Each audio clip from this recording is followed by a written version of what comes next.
Bonjour tout le monde, bienvenue à Option Région. Aujourd'hui, à Option Région, on parle du résultat des dernières élections. On va parler entre autres de Québec solidaire.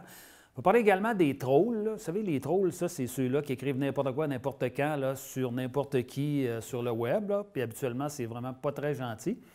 Et on va avoir également la première partie d'une entrevue avec Mathias Rioux, qui est un ancien député, mais aussi animateur de radio, télévision. Il a occupé toutes sortes de fonctions. Et il a terminé un doctorat en développement régional à l'âge de 84 ans. Ça fait que tout à l'heure, on va avoir une entrevue assez intéressante avec lui.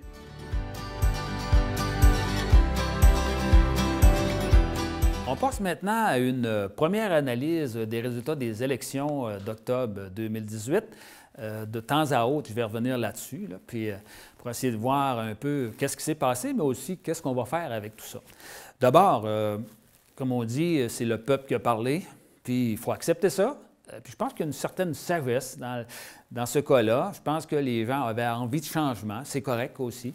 Parce qu'une société qui ne change pas, bien, ça n'évolue pas, ça ne peut pas marcher, puis une société ne peut pas être complètement arrêtée. Je vais parler de Québec solidaire qui a fait élire plusieurs candidats, très heureux pour eux autres, puis je pense qu'ils l'ont gagné, ils ont travaillé fort depuis pas mal longtemps. Il y a un certain nombre d'idées que Québec solidaire met de l'avant, que je trouve très intéressantes, mais il y a une chose que j'aime pas, que je n'accepte pas, c'est qu'ils disent qu'ils sont le seul parti à avoir un projet de société. Ça, je ne peux pas accepter ça. Bon, d'abord, qu'est-ce que c'est qu'un projet de société? Bien, on pourrait dire que c'est un groupe qui a une vision particulière de la société puis qui veut donner des orientations qui vont aller dans le sens de ces valeurs-là. Bon, bien là, le fait d'avoir une vision de la société progressiste comme Québec solidaire, ça ne veut pas dire ça qu'il n'y a pas d'autres projets de société qui peuvent être conservateurs. C'est sûr que le projet de société de la CAQ ou le projet de société des libéraux, bien, il est différent de celui de Québec solidaire, mais il existe pareil. Il y a des gens qui croient dans ce qu'ils ont amené, puis ils pensent que c'est ça qui est le meilleur pour la société. D'autre part, pour faire avancer un projet de société, il faut réunir du monde. Si on veut qu'un projet de société devienne quelque chose qui se met en branle, bien, le fait d'en parler, c'est bien, mais pour pouvoir le faire avancer, il faut absolument qu'on rejoigne le plus de monde possible. Et pour rejoindre le plus de monde possible, bien, il faut être capable de parler aux gens, puis être capable aussi de dire aux gens que, dans le fond, eux autres aussi sont porteurs de la vérité. Dans la dernière élection, il y a quelques semaines, on a pu voir en gros, là, il y a à peu près un tiers des électeurs qui ont voté plutôt progressiste, ça veut dire soit pour le Parti québécois, soit pour Québec solidaire, puis qu'il y en a le 2 tiers qui ont voté plutôt conservateur, on pourrait dire en votant pour la CAQ puis en votant pour les libéraux. C'est-à-dire que si tu amènes un projet de société progressiste, il manque du monde. On ne peut pas imposer un projet de société, dans ce cas-là, avec un tiers du monde. Il faut absolument qu'on soit capable de grossir la gang. La meilleure façon de faire en sorte que les gens nous croient, que les gens puissent nous écouter, c'est d'abord de dire que nous autres, on a des idées, on y croit, mais qu'on est ouvert au compromis et qu'on n'a pas le monopole de la vérité. Si on part avec l'idée qu'on a le monopole de la vérité, ça peut arriver qu'on reste avec le monopole de la solitude aussi, là. Quand j'ai vu certains leaders de Québec solidaire dire qu'ils étaient le seul parti qui pouvait lutter contre la corruption, le seul parti qui pouvait s'occuper de l'environnement, le seul parti qui ne serait pas à la solde des lobbyistes, le seul parti qui avait du courage de mettre en place des mesures progressistes, là, ça veut dire que dans le fond, ce que tu étais en train de dire aux autres partis puis au monde qui ont voté pour eux autres, c'est que c'est des pas bons. Bien, comment tu veux traiter le monde de pas bon, puis après ça, de dire appuyer nos idées? Il va falloir un petit peu plus de modestie, là. Je pense que l'avenir est à la modestie si on veut être capable de faire avancer les idées qui sont intéressantes de Québec solidaire. René Lévesque disait qu'il faut se méfier des gens parfaits parce qu'ils peuvent être dangereux. Bien, je souhaite que Québec solidaire soit de moins en moins parfait et qu'il fasse avancer de plus en plus leurs idées.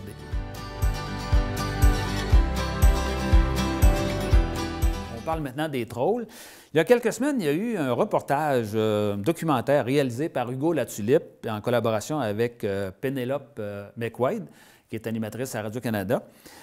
Puis, eux autres, ils faisaient ça sur les trolls. Qu'est-ce que c'est que les trolls? Bien, ça, c'est des individus qui se défoulent sur le web, qui disent n'importe quoi, n'importe quand, Puis tout y passe là-dedans. Là. Il y en a que c'est par vengeance, il y en a que c'est par racisme, il y en a que c'est par xénophobie, misogynie. Puis là, eux autres, on dirait que c'est qui va avoir la plus grosse bêtise, là, qui va être le plus dur possible, là, puis on se permet à peu près n'importe quoi. Là. On sac, on blasphème, on traite le monde de vaches, de c*** de vaches, d'enfoirés, de merdeux, de tout ce que vous voulez. Et bien sûr, ceux qui sont les plus attaqués, c'est les femmes, puis les immigrants aussi. Bon, pas surprenant, là, mais c'est quand même assez inquiétant. C'est que là, qu'est-ce qu'on fait avec une affaire comme ça? D'abord, c'est sûr que probablement que les gens qui font ça, c'est pas toutes des malades mentales. Là. Il doit en avoir quelques-uns, c'est sûr. Mais, entre autres, on a vu dans le reportage qui était fait avec Hugo Latulippe, on a vu une madame là, qui aimait les petits chats, là, puis qu'elle, dans le fond, elle a raconté qu'elle s'est comme laissée entraîner là-dedans. Tu sais, elle trouvait ça intéressant. C'est un peu comme si elle avait un petit pouvoir, là, puis que là, elle pouvait se mêler de l'actualité, qu'elle était devenue une analyste, on pourrait dire. Fait que là, il y a du monde qui se laisse embarquer dans des affaires complètement folles. Puis là, ça finit plus, là, puis ça fait des dommages, ça. Les gens qui reçoivent là, des centaines et des centaines de bêtises de toutes les sortes, qui se font traiter de tous les noms, c'est dur émotivement, c'est dur psychologiquement. On ne peut pas accepter ça, là. D'abord, qu'est-ce qui fait que ça se produit? Bien, probablement qu'il y a plusieurs raisons. Il y a d'une part le fait qu'il y a un certain anonymat là-dedans. Là. C'est qu'il y a toutes sortes de monde qui signent là, toutes sortes de noms là, du genre Boom 21, Hercule ou Joe Blow ou n'importe quoi. Là. Ça fait que là, tu es caché derrière un mur que tu penses, qui va te cacher de tout recours possible. Bien, ça, ce genre d'anonymat-là, ça facilite les abus. Le pire dans tout ça, c'est que, semble-t-il, qu'assez souvent, il n'y a pas de vraie raison. Il y a quelqu'un à un moment donné qui se décide qu'il n'aime pas quelqu'un, soit qu'il est jaloux ou autrement. Là. Puis là, il décide de taper. Et là, tout d'un coup, il y a une meute qui arrive. Là, puis là, des gens qui se dépêchent, qui sont contents d'en remettre par-dessus tout ça. Là, ça devient, vous direz, complètement fou, là, totalement irrévérencieux. On va dire, il n'y a pas de qualificatif pour dire à quoi ça sert. Là. Puis, c'est sûr que ça fait mal pour les gens qui reçoivent ça, surtout qu'on est dans un monde dans lequel notre image est importante, l'ego c'est important, ça fait que ça démolit pas juste un peu. Qu'est-ce qu'on fait? Qu'est-ce qu'on fait pour essayer de diminuer ça? C'est sûr qu'on ne pourra pas arrêter ça complètement, là. Ça va rester probablement, mais y a-t-il moyen qu'on puisse diminuer ça? En dehors du pseudo-anonymat, bien, c'est sûr qu'il y en a probablement qui se défoulent de certains éléments. Peut-être qu'il y en a qui n'aiment pas leur vie, qui n'aiment pas leur travail, peut-être aussi qui ont des problèmes physiques, psychologiques, ou peut-être que dans le monde du travail, ils se font fioler. Puis bon, puis on le sait que c'est pas tout le monde qui peut dire qui peuvent dire ce qu'ils pensent aux bons endroits, au bon moment, aux bonnes personnes. Il y en a, mettons, qui ont peur de perdre le job, fait qu'ils ne diront pas à leur boss qui n'est pas correct, fait qu'ils endurent ça, ils refoulent ça. Mais bon, maintenant, il faut qu'ils fassent sortir le méchant.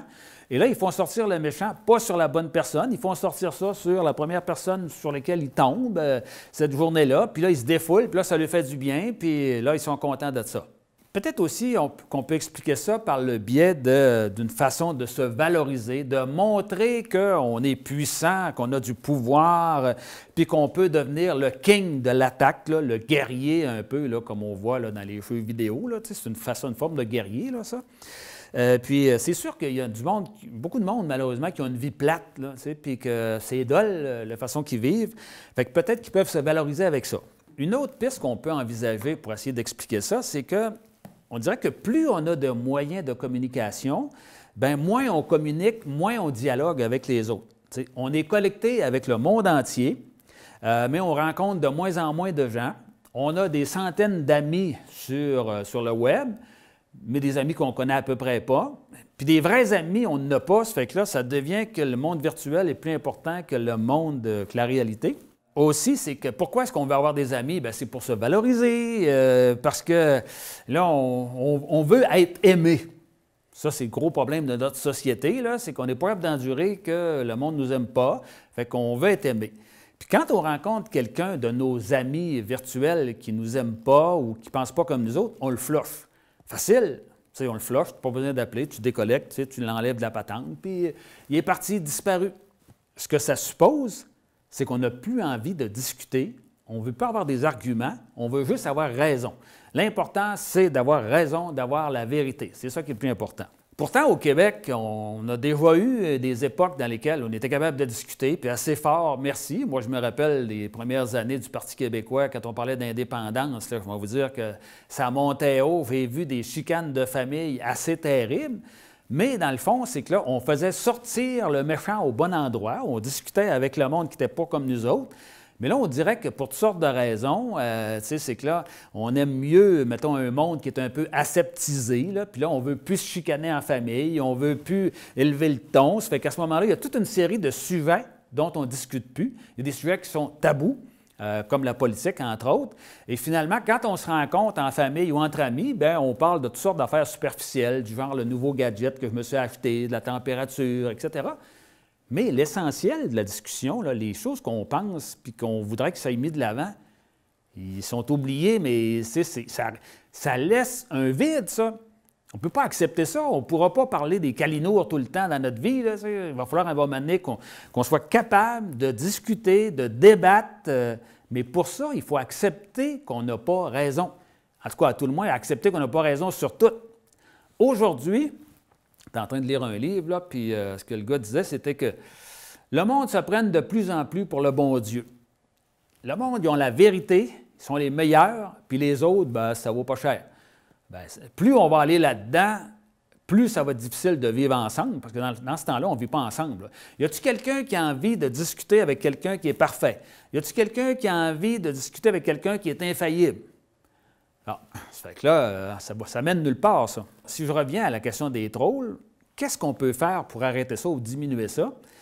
Bien, c'est sûr aussi qu'il y a des problèmes parce qu'on est dans un monde dans lequel la liberté d'expression existe, puis il faut qu'elle continue d'exister, puis la limite entre les deux, entre la censure puis la liberté d'expression, là, pas facile, puis il faut s'arranger pour conserver la liberté d'expression. On s'est battu des centaines d'années pour avoir droit à ça. C'est pas vrai qu'on va arrêter ça parce qu'il y a quelques malades qui disent n'importe quoi sur le web.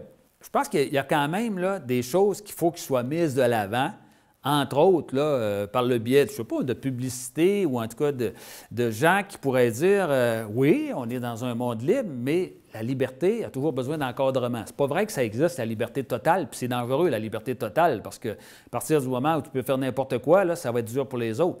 Fait qu'il faut faire comprendre aux gens que oui, la liberté, ça existe dans le cadre de XXX critères, qui fait qu'on va pouvoir vivre ensemble. Puis aussi, c'est qu'il faut laisser savoir que si jamais tu dépasses les limites de tout ça, bien à ce moment-là, c'est que ça peut arriver que tu aies des accusations criminelles.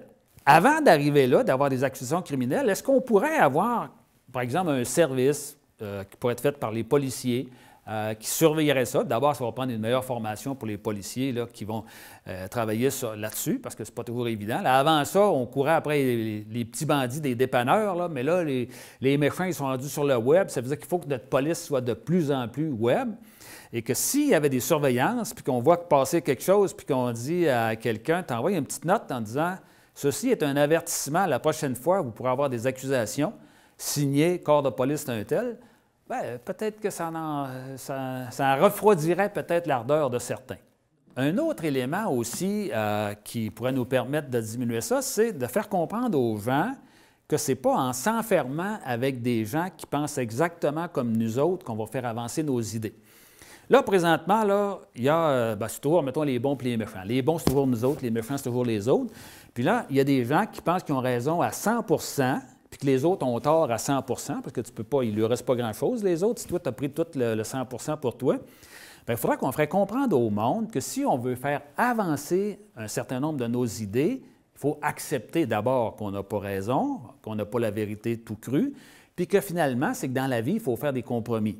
Je disais souvent à mes étudiants que la politique, c'est l'art du compromis, pas l'art de la compromission. Mais comme on est toutes sortes de mondes différents, des jeunes, des vieux, des hommes, des femmes, des ruraux, des urbains, du monde des religieux, des athées, on ne peut pas avoir quelque chose là qui va être parfait. Il faut qu'on accepte de faire des compromis qui sont vivables pour à peu près tout le monde. Si on était capable d'inventer, par exemple, un jeu de société ou un jeu à la télévision dans lesquels on aurait des gens qui ont des valeurs, qui ont des projets, puis que finalement, il arriverait, par exemple, avec 10 idées, puis que l'objectif, c'est d'accepter 5 idées de l'autre, puis inversement pour l'autre, qu'à ce moment-là, c'est qu'on pourrait démontrer que quand on fait des compromis, on obtient plus que quand on n'en fait pas. Parce que là, quand on fait des compromis, on peut obtenir, par exemple, 50 de ce qu'on voulait. Parce que si moi, je dis à quelqu'un, moi, je suis prêt à prendre tes 5 meilleures idées à condition que tu prennes les 5 miennes, il peut se passer quelque chose. Si je dis j'ai raison à 100 pourquoi que l'autre accepterait ça? Là? Il ne peut rien se passer. Fait qu'on a le choix dans la vie. C'est soit qu'on croit qu'on a raison à 100 puis qu'on n'obtient rien, ou soit qu'on croit qu'on a raison au moins à 50 et qu'on obtient le 50 ben moi, j'aimerais ça qu'on travaillerait sur cette idée-là, qu'on réapprenne à débattre, qu'on réapprenne à accepter qu'on n'a pas raison, puis que finalement, c'est que plus on accepte qu'on n'a pas raison, plus nos meilleures idées peuvent avancer.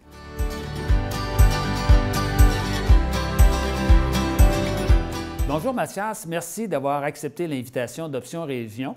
Mathias, tu es né en Gaspésie dans une famille de pêcheurs en 1934. Tu as étudié dans différents domaines, dont la politique, les arts, la pédagogie, l'administration, le développement régional. Et tu viens d'obtenir, il y a quelques mois, un doctorat en sociologie de développement régional à l'âge de 84 ans. C'est pas rien. Tu as été journaliste, enseignant, animateur de radio, de télévision. Tu as été vice-président de la Centrale d'enseignement du Québec, éditeur de magazine, cofondateur du mouvement Québec français, secrétaire de l'Union des artistes, député du Parti québécois puis ministre du Travail sous Lucien Bouchard, et ça sans compter des nombreuses décorations que tu as reçues. Et tu as fait une thèse, comme je disais tout à l'heure, de plus de 600 pages dans lesquelles on peut voir un travail colossal et impressionnant sur la source des malaises économiques en Gaspésie et des solutions pour l'avenir. Mathias, ma première question, c'est, après avoir eu une vie aussi remplie, qu'est-ce qui fait que tu décides de faire un doctorat à l'âge de 80 ans? Je suis parti avec un rêve, celui de penser le développement sur de nouvelles bases. Et je me suis accroché à ce rêve comme un naufragé en regardant au ciel et en me disant, est-ce qu'une barque va finir par venir me chercher ou encore est-ce qu'ils vont m'aider à poursuivre mon rêve? Et ce rêve, je l'ai pris en dedans de moi-même et je suis retourné dans ma jeunesse et je suis retourné aussi à la vie de mon père et à l'amour de la Gaspésie. C'est comme ça que tout est advenu et le goût est aussi de déposer une pièce additionnelle au dossier du développement de la Gaspésie, qui est une région, tu le sais mieux que moi sans doute, une région qui a été abandonnée, une région qui a été méprisée, stigmatisée. On a dit tout sur la Gaspésie et on a dit tout et peu de choses finalement. Alors j'ai essayé, en retournant dans ma jeunesse profonde, de faire ressortir ce que j'ai observé sur le terrain, c'est-à-dire mettre en valeur le savoir local qui existe en Gaspésie et que peu de gens avaient réussi à découvrir jusqu'à ce jour. Alors voilà, c'est la mise en valeur du génie gaspésien en me disant qu'une autre Gaspésie est possible. Mais justement, par rapport à ça, ton enfance, est-ce que tu peux nous raconter tes souvenirs positifs, négatifs, là? Est-ce qu'il y a des images fortes qui te reviennent quand tu penses à ton enfance? Oui, ben, quand je pense à mon enfance, je pense à mon père, qui est un pêcheur, qui a pêché la morue à une demi-cent la livre, qui a été exploité. C'est pas possible. Et un jour, il éviscérait sa morue au bord de l'eau. J'avais 9 ans à l'époque. Il me dit, mon petit gars, ma tante Léonie achète la morue à Montréal à 15 cents la livre, et moi, je la pêche à une demi-cent. Il dit, j'ai l'impression qu'entre les deux, il y a quelqu'un qui me vole. Ça a été ma première leçon de sciences économiques et ça a été ma première leçon de sciences sociales. Bien, justement, pour aller dans ce sens-là, tu dis dans ta thèse que la Gaspésie, comme bien d'autres régions ressources, s'est faite donner aux grandes entreprises. Est-ce que tu peux nous expliquer un peu plus là, comment tu expliques ça? D'abord, on dit que la Gaspésie a toujours été développée de l'extérieur. Ce sont des gens qui sont venus de l'étranger. À l'époque de la colonisation française, c'était les Français. qui venaient s'emparer des fourrures et du poisson et de la forêt. Après ça, ça a été la colonisation anglaise et est arrivé ce qu'on a appelé les marchands anglo-normands qui sont venus s'emparer de l'industrie des pêches. Et c'est là que les pêcheurs sont devenus des esclaves. On travaillait, on vendait la morue à l'Empire romain, qui, eux, se sont emplis les poches, tu le sais, faisaient travailler les gens pour rien. Ils vendaient leurs produits aux pêcheurs et le pêcheur était endetté à l'année longue au magasin de l'entreprise. Alors, tu as eu la révolte, la grande révolte des pêcheurs. Et tout au long de l'histoire, la Gaspésie a été développée de l'extérieur. Il faut se souvenir de l'époque du régime Tachereau. C'était les grandes compagnies qui venaient s'installer sur le territoire et on avait l'impression, en implantant des grandes entreprises sur le territoire, que ça allait créer la richesse pour tout le monde. Ça n'a jamais été vrai. Ils sont venus piller les ressources, se sont emplis les poches et, comme disait mon père, ils sont repartis comme des voleurs. Mais il y a des gens qui se sont opposés à ça. Entre autres, tu le racontes dans ta thèse. Là. Tu parles, entre autres, là, de Monseigneur Xavier Ross, là, qui a été un ardent défenseur des coopératives de pêcheurs, qui, lui, s'est opposé justement à ces injustices-là. Est-ce que tu peux nous en parler un peu là, de l'évêque, Monseigneur l'évêque Ross? Ross est le premier évêque de Gaspé. Le diocèse a été fondé en 1923. Il arrive en Gaspésie. C'est un Gaspésien d'origine, François-Xavier Ross. Un fils de cultivateur, de fermier, émergeant de conditions modestes. Il arrive en Gaspésie, tout est à fait. Le peuple est peu scolarisé. Les ressources sont disponibles et exploitées par d'autres. Et les gens mangent dans la main du grand capital. Alors Ross va créer des coopératives, il va tout mettre en œuvre, l'éducation, la santé, et il va établir des coopératives dans le domaine des pêches, de l'agriculture, de la forêt, etc. Et les pêcheurs gaspésiens vont passer du statut d'esclave au statut de travailleur de la mer. Ça a été la grande réforme de Ross, qui a construit les routes, chemins de fer. Il a tout fait. Ça a été le plus grand entrepreneur de la Gaspésie au 20e siècle. Et je dois dire qu'il y en a eu d'autres, mon cher. Il y a eu Esdras Mainville, grand sociologue, économiste, qui est né à Grande-Vallée, un Gaspésien, qui a fondé les hautes études commerciales et qui a repensé le développement après la grande crise des années 30. Et il s'est dit, on peut maintenant, compte tenu que le capitalisme a échoué, on peut maintenant repenser l'économie en partant de la base. Et c'est là que Mainville a mis en place son modèle de développement fondé sur le corporatisme et la subsidiarité. Il se disait, nous allons confier aux acteurs de la société civile le soin de prendre en main leur développement et de se développer selon leur génie propre, à leur manière, comme des ruraux, pas comme des urbains, comme des ruraux. Alors, Mainville a eu un grand rêve. Il a voulu même le concrétiser en fondant une coopérative à Grande-Vallée, et ça a été un grand précurseur. Et c'est lui, je tiens à le dire, hein, c'est très important, c'est lui qui était à la tête des rénovateurs sociaux dans les années 30. Et ces rénovateurs sociaux, ben, c'était le président de l'Union des agriculteurs, c'était le président de Desjardins, c'était le docteur Hamel, et ça a été ce que j'appelle les rénovateurs sociaux qui ont conçu et mis en place les premiers jalons de la Révolution tranquille des années 60.